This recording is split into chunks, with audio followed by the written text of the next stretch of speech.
How's it going, everyone? It's Mike from PC Classic Cars back with another virtual description. Today we are going to talk about my really kick-ass 1969 Pontiac GTO. This is a vehicle that I bought from a customer out of Vermont. He had it for a number of years, and apparently before that it came out of California, and it was a California car.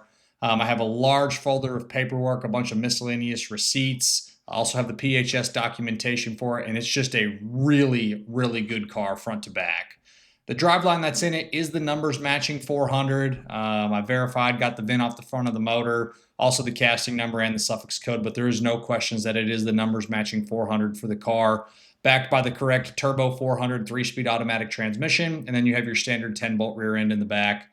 On your exhaust system on this particular GTO, it still retains an original style set of manifolds. You do have aftermarket dual exhaust, Flowmaster mufflers, and then full tailpipes with tips coming out the back. Sounds really good. A 400, a good running 400 is one of the better sounding motors, at least in my opinion. And it's a great, great driving car. Other mechanical things that it's got are other features.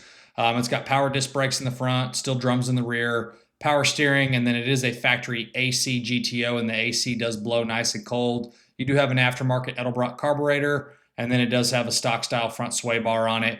Again, runs and drives fantastic. Take a look at my test drive video. You'll see me driving it going down the road 10, 12 minutes long. We'll dive into more of the mechanicals, but it's a fantastic driving car. I'm always a huge fan of getting these GTOs.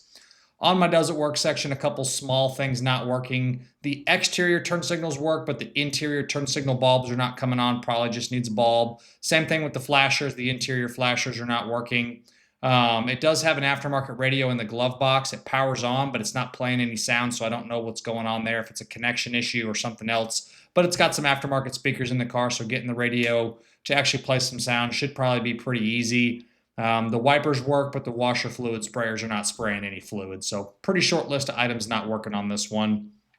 During my pre-inspection where I checked for leaks, bushings, overall wear condition for the steering and the suspension, couple minor little drips you're going to get from the valve covers, a little bit of a drip from the back of the motor, and then same thing with the transmission as well. So a couple small little leaks here and there, but nothing to write home about that needs to be addressed at this exact moment. Obviously, if you buy the car and you start driving it consistently, the leaks could get better. They also could get worse. It's just one of the things with an old car, you never know when those leaks need to be attended to, but right now it's just some little drips.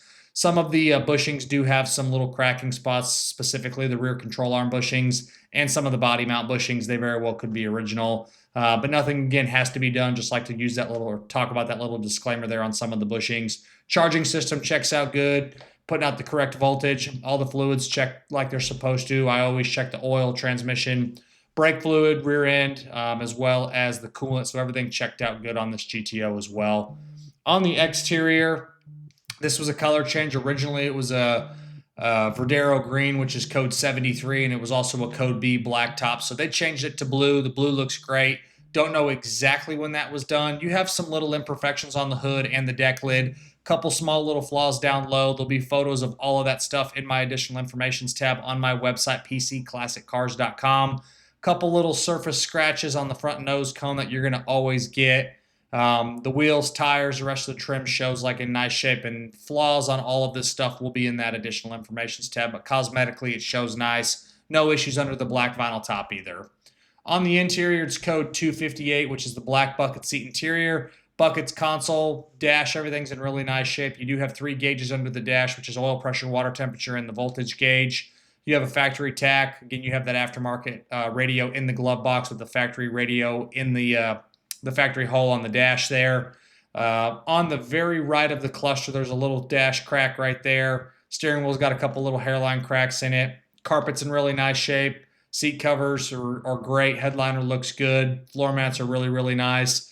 I forgot to mention that the speedometer works, but it reads off by like 5 to 8 miles an hour, depending on the speed that you're going. So it's a little bit fast, but overall interior is very clean. Engine bay shows really well. Looks like a stock engine bay outside of obviously having the Edelbrock upgraded carburetor, which you're not going to really see underneath the air cleaner. But firewall, inner fenders, core support, everything shows great. Again, I did verify that it is the numbers matching motor. I got the VIN off the block, so I verified all that for y'all. Underneath, very solid floors, frame rails inside the trunk, the drop downs, everything is very clean, very solid. I found no rust issues, and it's a great, great car underneath.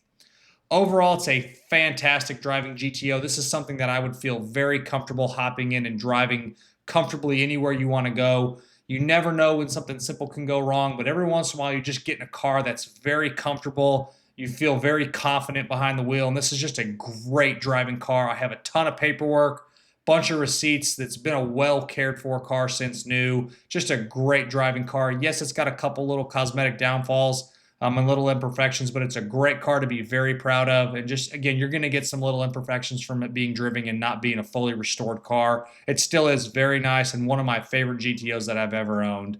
As always, I appreciate y'all stopping in to watch another one of my virtual descriptions. Make sure you check out the test drive video along with the additional informations tab on my website, PCClassicCars.com. I'll catch you guys on the next video and hope you have a great rest of your day.